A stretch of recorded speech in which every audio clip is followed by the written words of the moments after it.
২০২৫ সালের হজ পালনের উদ্দেশ্যে সমুদ্রপথে আগত প্রথম হজ যাত্রীদের বহনকারী জাহাজটি বুধবার সৌদি আরবের জেদ্দা ইসলামিক বন্দরে পৌঁছায়।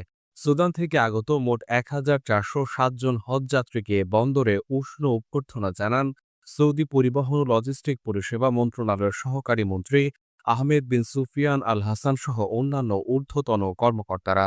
সৌদি বন্দর কর্তৃপক্ষ হজযাত্রীদের সুষ্ঠু ও নিরাপদ আগমন নিশ্চিত করতে সকল প্রয়োজনীয় প্রস্তুতি সম্পন্ন করেছে বলে সৌদি প্রেস এজেন্সি জানিয়েছে।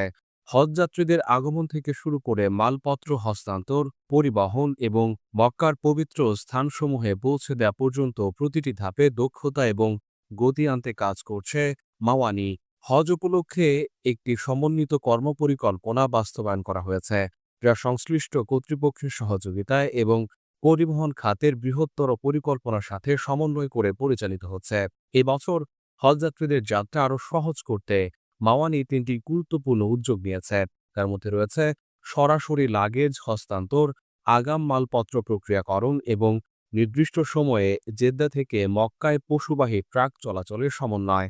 এসপিএ জানিয়েছে এই উদ্যোগগুলোর লক্ষ্য হল হজযাত্রীদের আরও সুন্দর অভিজ্ঞতা দেয়া এবং উন্নত এবং স্বাচ্ছন্দ্যময় অভিজ্ঞতা নিশ্চিত করা। প্রবাস মাইল নিউজ ডেস্ক।